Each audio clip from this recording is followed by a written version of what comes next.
बिस्मिल्लाहिर्रहमानिर्रहीम। अस्सलाम वालेकुम डियर स्टूडेंट्स। फर्स्ट क्वेश्चन है, क्रोजन और जंग लगने में क्या फ़र्क है। तो क्रोजन किसी मेटल का इर्द गिर्द के माहौल की वजह से क्रोड होने का नाम है। क्रोजन एक आम इस्तिलाह है। तो स्टूडेंट्स, जो क्रोजन है वो किसी भी मेटल के क्रोड होने का नाम है, यानी कि गल सड़ जाने का नाम है। केमिकल रिएक्शंस होते हैं जिसकी वजह से वो मेटल जो है वो गल सड़ जाती है। और क्रोजन एक आम इस्तिलाह है, यानी कि हम ये किसी भी मेटल के लिए इस्तेमाल कर सकते हैं। जबकि आयरन के क्रोजन के अमल को जंग लगना कहते हैं। जबकि जो जंग लगना है वो जस्ट हम यूज़ करते हैं आयरन के क्रोजन के लिए, लोहे के क्रोजन के लिए। अच्छा, नेक्स्ट क्वेश्चन है, जंग लगने के अमल से आयरन को क्या होता है।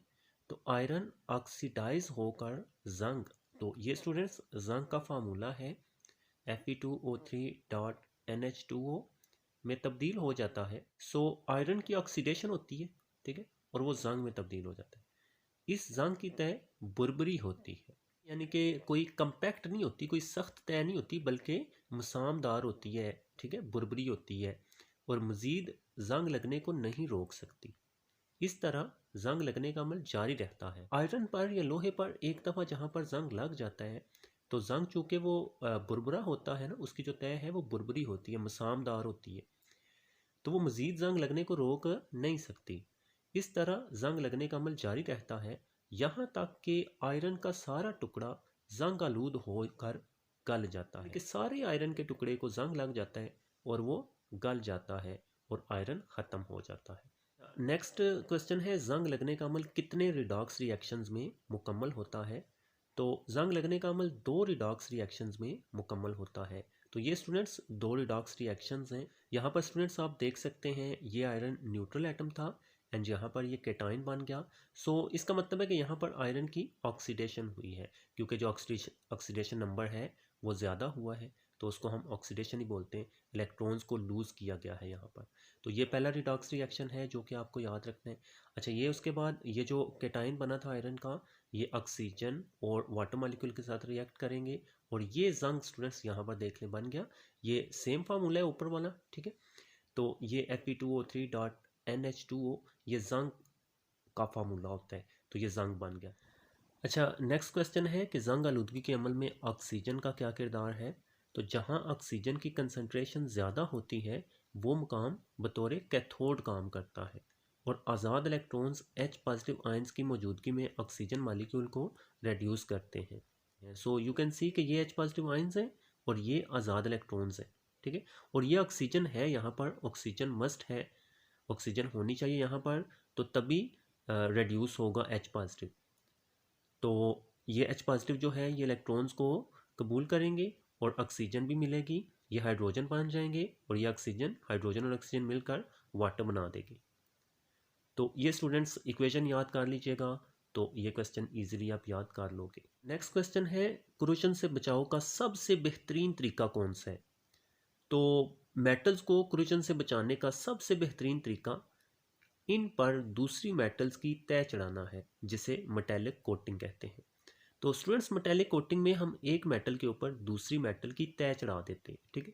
जैसे फ़र्ज़ कर लें कि हमारे पास लोहा है। अब लोहे को तो जंग लग जाता है ना, हमें पता है। और अगर हम इसके ऊपर सिल्वर की तय चढ़ा देंगे तो अंदर जो लोहा है वो महफूज रहेगा ना, उसके साथ नमी या हवा रिएक्शन नहीं करेगी। तो बाहर क्योंकि हमने सिल्वर की कोटिंग की हुई है, सिल्वर की तय हमने आयरन के ऊपर चढ़ाई हुई है और इसे ही हम मेटेलिक कोटिंग कहते हैं। सो कोट का मतलब क्या होता है, जैसे आप जब पेंट वगैरह करते हैं तो हम कहते हैं ना कितने कोट हुए हैं, एक दफ़ा पेंट लगाया तो एक कोट, दूसरी दफ़ा लगाया तो दूसरा कोट। सो कोटिंग का मतलब तय चढ़ाना होता है। और चूँकि ये मेटेलिक कोटिंग है और इसका मतलब है कि मेटल्स के ऊपर दूसरे मेटल्स की तय चढ़ा देना, और ये क्रोजन से बचाव का सबसे बेहतरीन तरीका है। अच्छा, नेक्स्ट 6 क्वेश्चन है कि गैल्वेनाइजिंग से क्या मुराद है। तो आयरन पर जिंक की एक बारीक तय जमाने के अमल को गैल्वेनाइजिंग कहा जाता है। तो स्टूडेंट्स, आपने याद रखना है कि हम लोहे पर या आयरन पर अगर जिंक की तय चढ़ा देंगे तो इस अमल को ही हम सिर्फ गैल्वेनाइजिंग बोलते हैं। सो जो गैल्वेनाइजिंग है ये स्पेसिफिक है जिंक की तय अगर हमने चढ़ानी है आयरन के ऊपर, उसके लिए। नेक्स्ट है, गैल्वेनाइजिंग का क्या फ़ायदा है। वी हैव ऑलरेडी सीन कि जो हम तय चढ़ाते हैं वो जंग से बचाने के लिए, या कोरोजन से हिफाजत करने के लिए चढ़ाते हैं।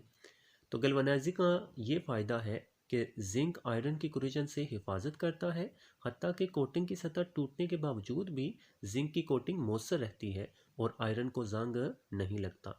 सो यहाँ पर देखें, अगर हमारे पास आयरन का एक पीस है, आयरन की एक मेटल है, और इसके ऊपर हमने जिंक की तय चढ़ा दी है, ठीक है। अब अगर ऊपर से जिंक की तय थोड़ी सी उखड़ भी जाए, थोड़ी सी परे हट जाए या टूट जाए या डैमेज हो जाए, तो फिर भी जो ये बाकी जिंक की तय है ये अंदर आयरन की हिफाजत करेगी। फिर भी जहाँ से अगर थोड़ी बहुत उखड़ी है तो अंदर जंग नहीं लगेगा। ये सबसे बड़ा फ़ायदा है गैल्वेनाइजिंग का। जब टिन की तय टूट जाती है तो आयरन को जंग जल्दी क्यों लग जाता है? जब ये तय टूटती है तो आयरन पर हवा और नमी की मौजूदगी की वजह से आयरन और टिन के दरमियान एक गैल्वानिक सेल बन जाता है, ठीक है। तो एक गैल्वानिक सेल इस्टेब्लिश हो जाता है। आयरन बतौर एनोड काम करता है और ऑक्सीडाइज होता है, जबकि टिन बतौर कैथोड काम करता है और रेड्यूस होता है। अब ये तो हमें पता है कि जो एनोड होगा वहाँ पर ऑक्सीडेशन होगी और जो कैथोड होगा वहाँ पर रिडक्शन होगी। ऑक्सीडाइज्ड आयरन जंग में तब्दील हो जाता है।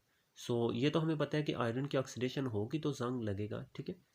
तो ये बात आपने याद रखनी है कि ऊपर जैसे हमने पढ़ा कि जिंक की अगर तय टूट जाए तो फिर भी आयरन को जंग नहीं लगता, लेकिन इसमें है कि जब टिन की तय टूट जाती है, तो अगर हमने किसी आयरन के ऊपर टिन की तय चढ़ाई हुई है, तो अगर टिन की ये तय टूट गई, उखड़ गई, तो फिर आयरन को जंग जल्दी लगना शुरू हो जाएगा। ये नुकसान है इसका। ऊपर वाले क्वेश्चन का ये अपोजिट है। तो जब ये तय टूटती है तो एक गैल्वानिक सेल इस्टेब्लिश हो जाता है, गैल्वानिक सेल बन जाता है जिसमें इलेक्ट्रॉन्स का फ्लो या रिडक्शन और ऑक्सीडेशन होती है, इलेक्ट्रॉन्स का फ्लो शुरू हो जाता है। और हमें पता है कि जब आयरन ऑक्सीडाइज हो जाता है तो वो जंग में तब्दील हो जाता है।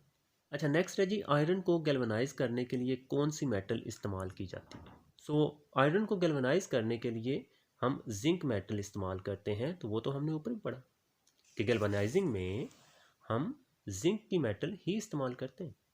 ओके स्टूडेंट्स, अपना बहुत सारा ख्याल रखिएगा, दुआओं में याद रखिएगा। मिलते हैं आपसे नेक्स्ट वीडियो में, तब तक के लिए खुदा हाफिज़।